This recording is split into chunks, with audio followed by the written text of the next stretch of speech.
Bases Loaded by Jalico was unique and it was cool, particularly because it had third person behind the player, behind the pitcher, batting and pitching.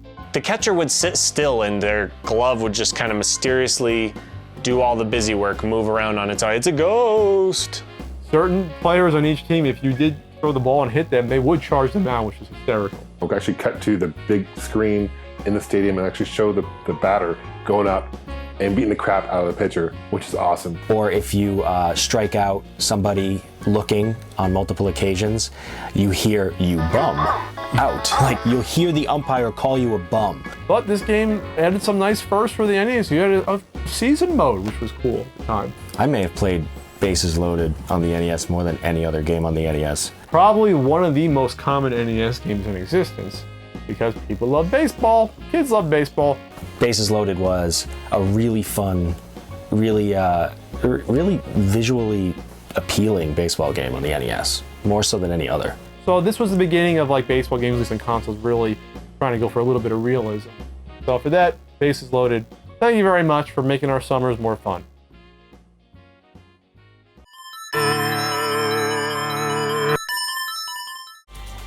Taito released Rastan Saga. Rastan was a cool medieval type hack and slash game. Yeah, it's a Conan. I mean, look at the character. He's like Conan. He's a barbarian. definitely Conan, but you know, he's not Conan. He's Rastan. It's another one of those games based somewhat on mythology, mixed with dragons, mixed with guys that look like Conan the Barbarian. It's really cool. You can swing on ropes.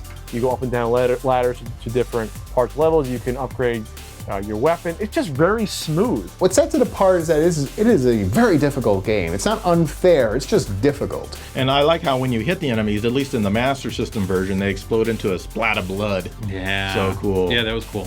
Yeah, Blood juicy. makes any game better.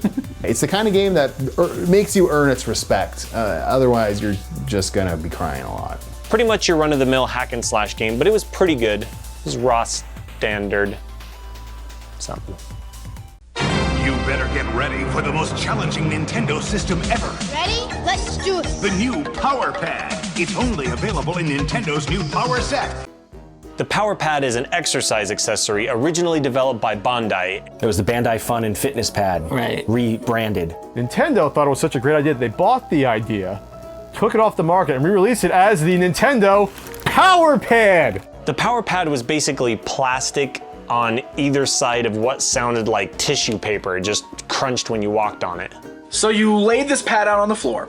You usually plugged it into the second controller port on the Nintendo. And what you would do is that you would run and jump on these buttons, and it would register basically as a button press. You try to run on the thing and you do your jumps and you're trying to compete in these Olympic events or etc. And then you just get really tired of it, so you get on your knees and you're patting on the thing, trying to make your guy go as fast as you possibly can.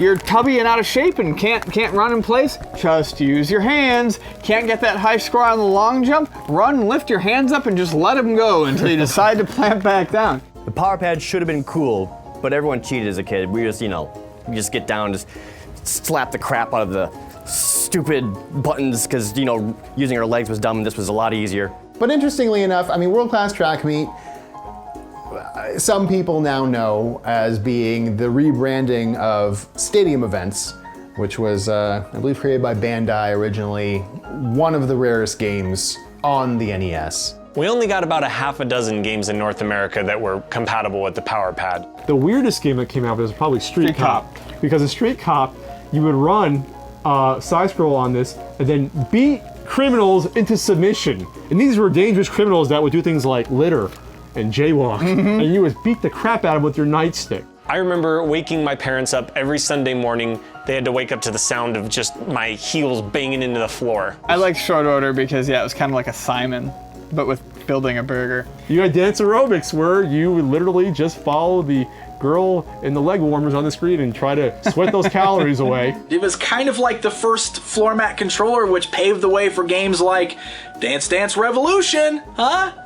Where would the world be without DDR in it? Not somewhere I'd like to be, that's for sure.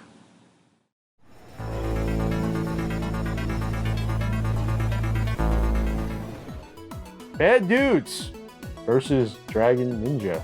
So Bad Dudes is a side-scrolling beat-em-up, very similar to stuff like Double Dragon that we've already talked about. There's really cool levels where one of them you're on top of a series, I guess, of tractor trailers. Bad Dudes is known for its intro cutscene that says the following: rampant ninja-related crimes these days, White House is not the exception. And it's got that very famous intro screen that straight up tells you the president has been kidnapped by ninjas and asks you if you're a bad enough dude to save said president. It's one of those things that people remember those scenes more than the game. It's like 0 Hour and the all your base belong to us kind of stuff. Unlike most other beat-em-ups, Bad Dudes does take place entirely on the two-dimensional plane. Beat-em-ups to me seem to work better when you have room to maneuver. It was kind of cool. You would pick up weapons along the way, like the nunchucks, but the nunchucks wouldn't like fling like nunchucks. It'd like straight nunchucks. It's like bang, bang. You have 2 players potentially on stream, plus the enemies, and it's a matter of positioning yourself on platforms, and it just feels odd. The first boss in Bad Dudes was actually Karnov, who has his own game and was actually the mascot for Data East. We love Puppy Karnov. Why are you making him a boss? In the Japanese ending, Ronnie gives the characters statues of themselves, where in the American version, he's just like, let's go get burgers. You think he picked up the tab? I should hope so. I would hope so too. They have their own chefs in the White House.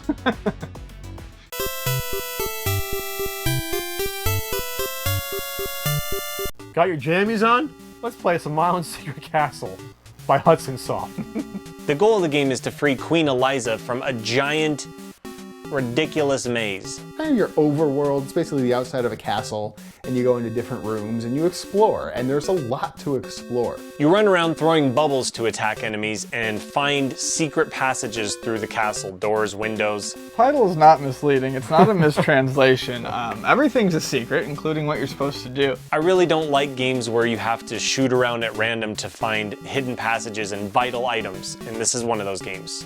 Not the greatest game on the system, not the worst. And it's just too hard to be fun. It's too hard to be fun.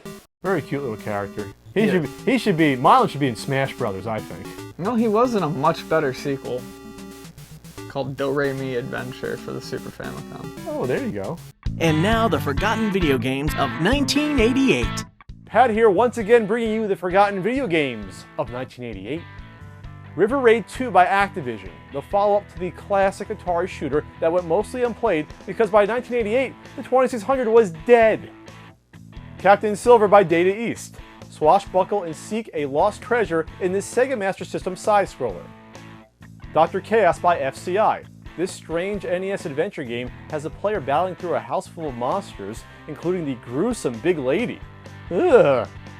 And the main event. This Konami wrestling game in the arcade featured a play-by-play announcer as well as a huge action button you had to slam on in order to perform your moves. Yeah, drop kick them! Yeah. Those were the forgotten video games of 1988. Just because you don't remember them doesn't mean they weren't fun.